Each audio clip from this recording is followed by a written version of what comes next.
2019లో YCP ప్రభుత్వం ఏర్పడిన తరువాత గత టీడీపీ ప్రభుత్వం తీసుకున్న కొన్ని నిర్ణయాలను సమీక్షించి విద్యుత్ కొనుగోలు ఒప్పందాలను రద్దు చేయాలని భావించింది. చంద్రబాబు హయాంలో జరిగిన పవన, సోలార్ విద్యుత్ కొనుగోలు ఒప్పందాలను సమీక్షించాలని, పీపీఏలను ఎందుకు సమీక్షించాలో వివరిస్తూ ఏపీ ప్రభుత్వం 2019 జూలైలో కేంద్రానికి లేఖ రాసింది. మొత్తం పవన విద్యుత్తు ఉత్పత్తి సామర్థ్యం 3494 మెగావాట్లు కాగా వీటిలో 63% ఒప్పందాలను అత్యధిక ధరకు గ్రీన్కో, రెన్యూ, మైత్రా కంపెనీలతో చేసుకుని వాటికి భారీగా లబ్ధి చేకూర్చేందుకు ఒప్పందాలు చేసుకుంది టీడీపీ ప్రభుత్వం. సాంకేతికంగా వస్తున్న మార్పులతో ఇంధన సామర్థ్యం బాగా పెరిగి టారిఫ్ తగ్గుతుంది. అయితే రెన్యూవబుల్ పవర్ పర్చేజ్ ఆబ్లిగేషన్స్లో పేర్కొన్న వాటికి విరుద్ధంగా ఇంధన సరఫరా, డిమాండ్తో సంబంధం లేకుండా ఎక్కువ మొత్తానికి విద్యుత్తు కొనుగోలు ఒప్పందాలు చేసుకోవడం తీవ్రమైన నేరమని ఆ లేఖలో ముఖ్యమంత్రి వైఎస్ జగన్ స్పష్టం చేశారు. గత ప్రభుత్వం టీడీపీ చేసుకున్న దీర్ఘకాల ఒప్పందం ప్రకారం థర్మల్ విద్యుత్ కిలోవాట్ పర్ అవర్కు 4.2 రూపాయలకు అందుబాటులో ఉంటే పవన విద్యుత్తును యూనిట్కు అత్యధికంగా 4.84 చెల్లించారు. దీనికి ఐటీ, ఎలక్ట్రిసిటీ సెస్ అదనంగా కలిపితే 5.94కి చేరింది. దీనివల్ల ప్రైవేటు సంస్థలకు యూనిట్కు 1.74 అధికంగా లబ్ధి చేకూర్చింది టీడీపీ ప్రభుత్వం. టీడీపీ ప్రభుత్వ హయాంలో సోలార్ విద్యుత్తు యూనిట్కు 2 నుంచి 3 రూపాయల మధ్యలో లభిస్తోండగా రాజస్థాన్లో ఎస్ఈసిఐ 2.44కి బిడ్డింగ్ వేస్తే ఆంధ్రప్రదేశ్లో ఆర్పీపీఓలకు మించి 6.99కి కొనుగోలు చేసింది టీడీపీ ప్రభుత్వం. అన్ని పన్నులు కలిపితే 8.09కి చేరింది. థర్మల్ విద్యుత్తుతో పోల్చితే ఈ సంస్థలకు అదనంగా యూనిట్కు 3.89 కట్టబెట్టారు. గత ప్రభుత్వం ఇలా ఎక్కువ ధరలకు విద్యుత్తు కొనుగోలు చేయడంతో ఏటా 3,000 కోట్ల నష్టం వస్తోందని, ప్రస్తుతం తగ్గిన ధరలతో పోల్చితే 4,000 కోట్లకు చేరుతుందని వైఎస్ఆర్సీపీ ప్రభుత్వం కేంద్రానికి తెలిపింది.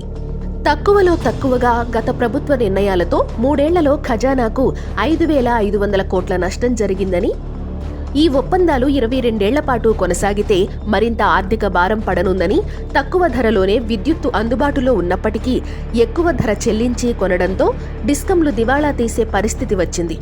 గత ప్రభుత్వ విధానాల వల్ల ఉత్పత్తి సంస్థలకు డిస్కంలు 20,000 కోట్ల బకాయి పడ్డాయి. ఇంకోవైపు వీటికి 15,000 కోట్ల అప్పులు పేరుకుపోయాయి.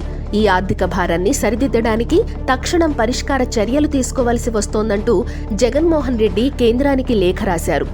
పీపీఏల రద్దు అని వైఎస్ఆర్సీపీ ప్రకటించిన అనంతరం టీడీపీ నాయకులు, ఎల్లో మీడియా ప్రభుత్వంపై ఎదురుదాడికి దిగారు. తమ ప్రభుత్వం తీసుకున్న నిర్ణయాలను సమీక్షించడం, చేసుకున్న ఒప్పందాలను రద్దు చేయడం మహాఘోరం, పాపం అంటూ యాగీ చేయడంతో పాటు టీడీపీ తప్పులను కప్పిపుచ్చుకునేందుకు పీపీఏ రద్దు నిర్ణయానికి వ్యతిరేకంగా కోర్టును ఆశ్రయించారు. ఒక ప్రభుత్వం కుదుర్చుకున్న ఒప్పందాల తర్వాత ప్రభుత్వం ఏర్పడ్డాక సమీక్షించడం, ఏమైనా అవకతవకలు జరిగి ఉంటే రద్దు చేయడం కొత్త విషయమేమీ కాదు. మామకు వెన్నుపోటు పొడిచి అధికారంలోకి వచ్చిన చంద్రబాబు కూడా ముఖ్యమంత్రి అయిన వెంటనే మామ ముఖ్యమంత్రిగా, తాను మంత్రిగా ఉన్న టీడీపీ కేబినెట్ అమలు పరిచిన పలు నిర్ణయాలను, చేసుకున్న పలు ఒప్పందాలను రద్దు చేసి కొత్త ఒప్పందాలు చేసుకున్నాడు బాబు. వాటిలో ఇదే విద్యుత్ రంగానికి సంబంధించిన ఎంఓయూలు కూడా ఉన్నాయి. ఎన్టీఆర్ ప్రభుత్వం పలు కంపెనీలతో చేసుకున్న 23 విద్యుత్ ఎంఓయూలను చంద్రబాబు అధికారంలోకి రాగానే రద్దు చేశారు.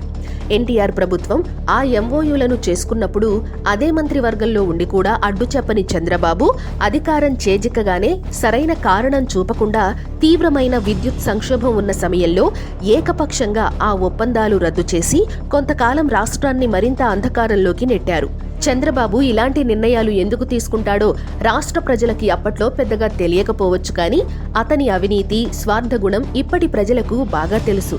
కానీ వైఎస్ఆర్సీపీ ప్రభుత్వం గతంలో పోలిస్తే విద్యుత్ రేట్లు భారీగా తగ్గాయని, ఈ పరిస్థితుల్లో ఎక్కువ రేట్లు పెట్టి విద్యుత్ కొనాల్సిన అవసరం లేదంటూ పీపీఏలను రద్దు చేసేందుకు ప్రయత్నించగా ఇదే చంద్రబాబు నానా యాగీ చేశాడు. కమిషన్ల కోసం చంద్రబాబు చేస్తే కరెక్ట్, కానీ ప్రజాధనం వృధా అవ్వకూడదన్న ఉద్దేశంతో వైఎస్ఆర్సీపీ ప్రభుత్వం అదే పని చేస్తే తప్పు. ఇది టీడీపీ, ఎల్లో మీడియా వాలకం. చౌక విద్యుత్కు అత్యధిక ప్రాధాన్యం ఇవ్వాలనుకున్న ఆంధ్రప్రదేశ్ ప్రభుత్వం బాటను గుజరాత్ అనుసరించింది. ఎక్కువ ధర చెల్లించే పాత విద్యుత్ కొనుగోలు ఒప్పందాలను గుజరాత్ 2020లో రద్దు చేసింది.